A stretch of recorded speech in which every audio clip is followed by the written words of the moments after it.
In summary, the Isle owes its lofty position to the industry of the Allegans, and we can be all but certain that the Archbishop and his cronies are enjoying the view from its top. I see. If we are to join them, we will first need to pass through the Isle's etheric barrier, which is, alas, more powerful than most. Powerful enough to make a mess of a perfectly good airship at any rate. As far as I can gather, the barrier mechanism draws ether from the surrounding environment and polarizes its elemental aspect to produce what is, in effect, a wall of lightning. It seems plain that without the Vanu's key, any attempt to reach the Isle will end in failure. Alas, the key was careless enough to leave without us, and I don't think the Vanu keep a spare. Master Garland, based on your experience, is there no other way that we might breach the barrier? Well, in the past, we've beaten similar barriers by nullifying them with elemental converters. But the one we're up against this time dwarfs aught we've encountered before. The Enterprise simply isn't large enough to bear the requisite amount of crystals.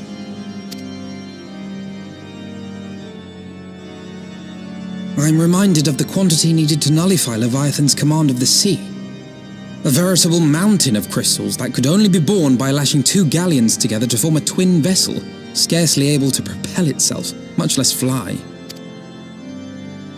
That said, we're not without options. If it isn't feasible to nullify the barrier, we might try piercing it. How? We create a ram of condensed ether and mount it on my ship. There's just one problem. I don't have the faintest idea how to build one. It's going to take a true authority in the field, I reckon. Would that the Archons were still with us. But yesterday evening, I chanced to find Mistress Tataru in unusually high spirits. Assuming I understood her excited ramblings correctly, she has acquired a clue, pointing to the whereabouts of one such individual. An Archon? Truly? Ha! Fortune favors the righteous, eh? Well then, let's not waste any time. While you go and look for our missing friend, I'll work on modifying the Enterprise. Her hull will need reinforcing to bear the punishment, not to mention a mount for the ram. Just you wait, my pretty. By the time I'm finished, you'll be an airship reborn.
In requesting the Elemental's assistance to find Y'shtola, you must needs be aware of one difficulty. A difficulty born of the fundamental difference between man and Elemental. That being... In perceiving the world around him, man relies upon senses such as sight and sound. For the sake of convenience, he gives names to such things as are near or dear to him. Being formed of pure ether, however, such concepts are foreign to the Elementals. Instead, they perceive by observing the ebb and flow of the energies of life. So profound a division cannot be bridged with simple discourse. The Elementals' voices stir not the air, and thus reach not our ears, while our words are but wind to them. Though we seers can commune with them through feelings, naught that we can impart will serve to aid them in identifying Y'shtola. Nay, they must needs be presented with ether which is akin to hers, if you could but find a family member. Oh! I know just the person! Y'shtola has a sister who came to live in Gridania. She told me about her once. That is most fortunate indeed. Pray, seek this sister out then, and bring her to Evershade. There, we shall petition the Great One's aid in finding your lost companion.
Let us begin.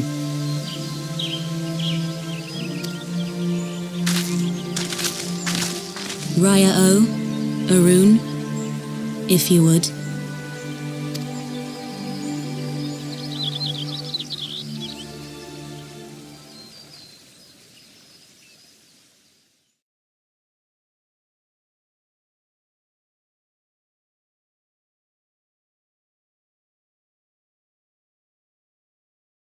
Hearken to me, O Great Ones.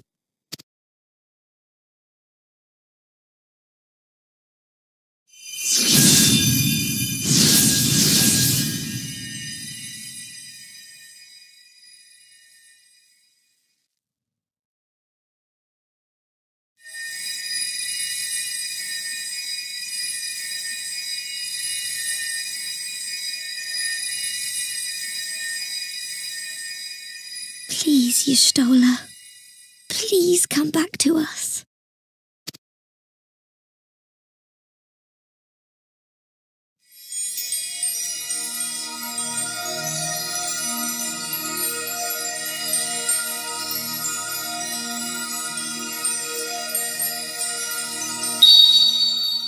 There.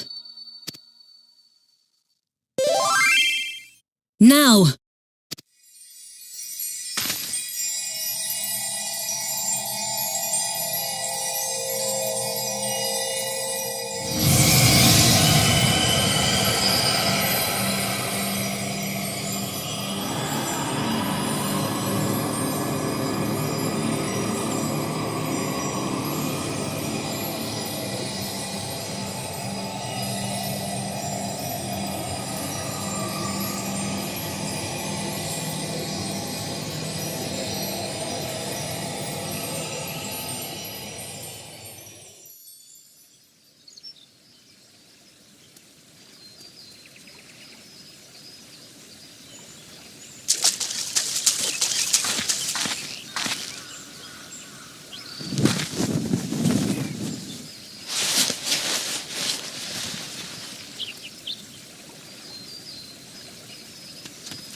A room has been readied at the roost. Pray, bear her thither at once.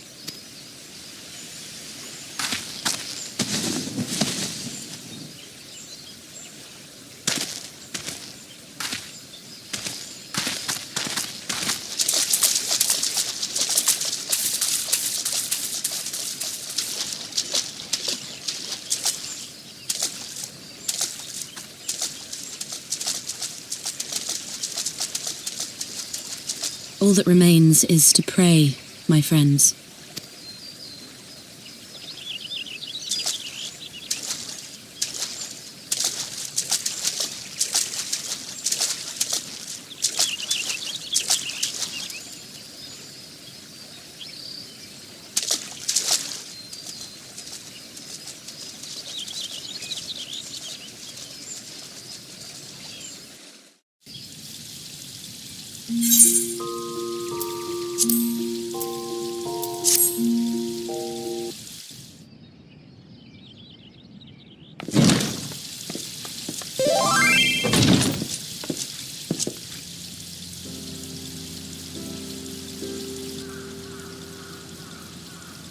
You stole her!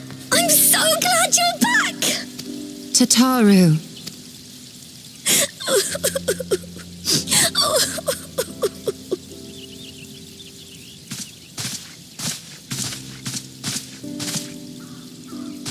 You are safe.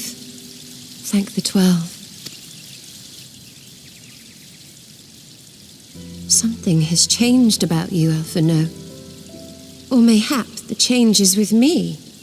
I seem to sense the ether around me more keenly than before. I am pleased to see you well again. Do you feel strong enough to talk? Worry not. I am well enough.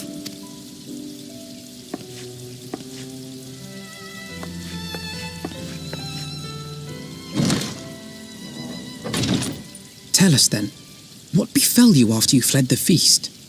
We were told that there had been a tunnel collapse. That was my doing. I brought the tunnel down that you and Minfidia might escape. At the last moment, I invoked a teleportation magic, in hopes of spiriting Thancred away at least. Needless to say, it did not go quite as planned, and I found myself adrift in the Lifestream. The others? Where are they? Did they not escape? They remain unaccounted for. You are the only one we have been able to find. I am truly sorry. It was the Crystal Braves who pursued you that day. My hubris that led to our undoing. No apologies are necessary, Alphino. You are not to blame for what occurred. Know that were our comrades here, they would commend you for keeping the light of hope alive. Don't worry. The others are alive and well, I'm sure of it. We just need to find them. Indeed, Tataru. Let us find our friends and rebuild the Scions. Ha! There is the Alphino I remember. And I feel much the better for his return. 'Tis time I arose.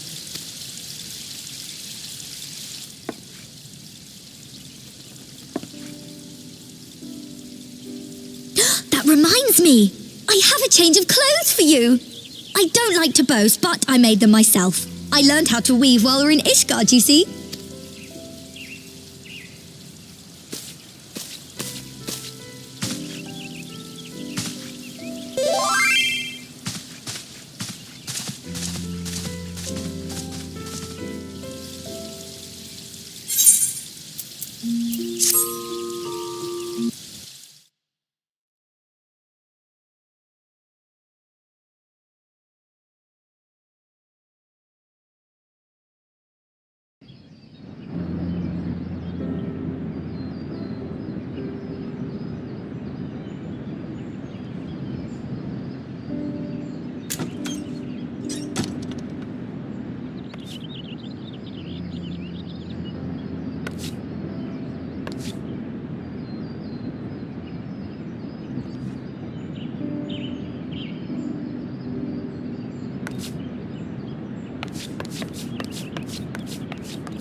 Tataru has apprised me of all that took place in the aftermath of the assassination plot.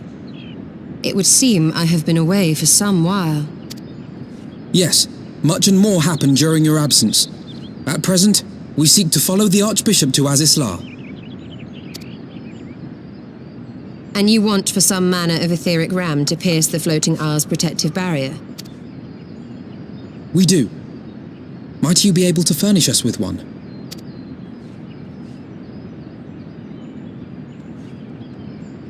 A means to prise open a hole in an Alagarn barrier.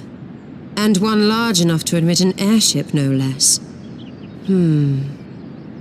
Nay, I lack the knowledge to devise such a weapon.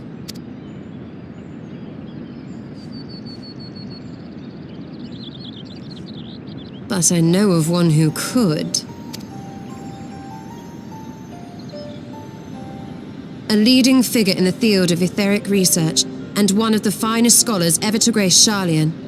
Matoya, my former master.